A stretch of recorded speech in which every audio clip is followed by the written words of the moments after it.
Welcome back to Franco Fridays. Today's film is a real classic in the Franco filmography, in my opinion, and that is Sinner, The Secret Diary of a Nymphomaniac. This was made in '72, filmed in Spain, Las Palmas, and it was released in '73 in France, and then subsequently was wider released in '74, I think, followed by an X-rated version that came out in '77, which is a real travesty, I think, because this film is a great, dark, erotic melodrama. The film stars Montserrat Prowse, who, she really, to me, was an up-and-coming new Franco female lead when he lost Soledad Miranda, and he hadn't found Lena Romay just yet. There was Montserrat Prowse, and she was great in this.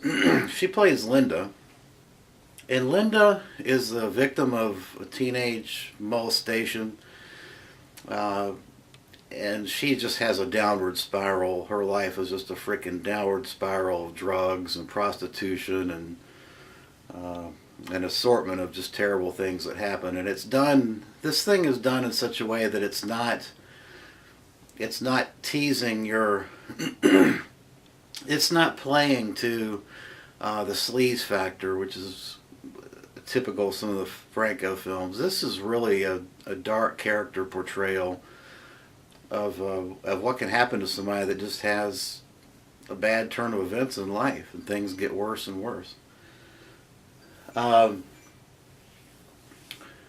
think this is maybe, for Franco, a result, if anything, a result of the loss of Soledad Miranda and the heartbreak that occurred there, because this is very atypical of Franco in general. This film is more typical of what you would see in a Fassbinder film. A dark social commentary melodrama that with all the erotic elements. If Fassbinder and Franco got together and decided we're going to make a erotic melodrama, I think this is Exhibit A for what you would probably get. The one beef I have with the film, and it's a beef I have with really every film that does this, and that's playing the ending at the beginning. That bothers me.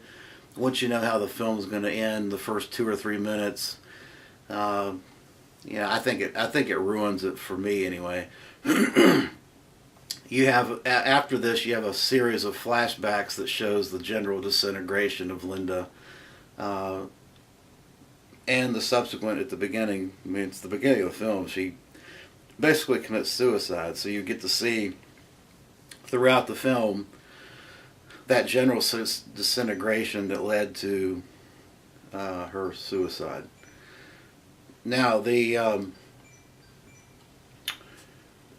film is probably just Franco's best erotic drama that I could offer you. I mean, I would say this is a 10 out of 10 film, and it's so moving and dark. It's a dark character portrayal, and it's not done to tease the audience. It's done to truly tap out on the characters. The other interesting thing about this, all the other characters have extreme depth. A lady named Ruth, who was married to the guy that kind of started all this, that started it by molesting Linda. Ruth is played by Jacqueline Laurent. And Ruth is kind of this upper middle class woman that doesn't really, she basically obviously looks down on Linda because she's a prostitute, but slowly as the film evolves, she becomes much more empathetic to Linda, and it's a fantastic unveiling of the character and a depth of the characterization that you just don't see in a whole lot of Franco films. Howard Vernon is in this, and Howard Vernon has an interesting character. He plays basically a shrink that takes Linda in, purely professional, tries to help her and cure her, and then bad things happen with that as well. A fantastically deep film.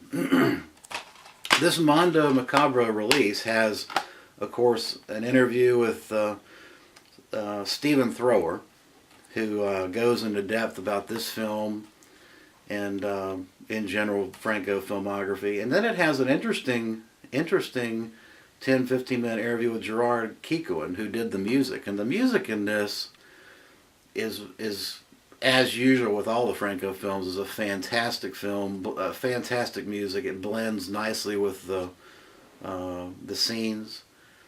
There's a lot of guitar in this, and it's very, very somber. Perfect music for the proceedings. It was excellent, and it was interesting to hear Gerard's comments on that.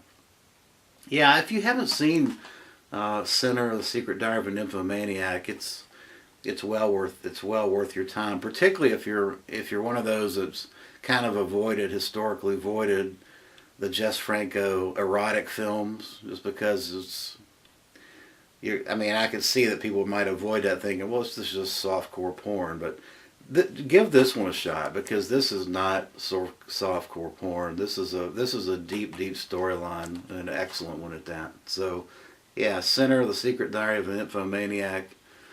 Highly recommend this release, Mondo release, and the film.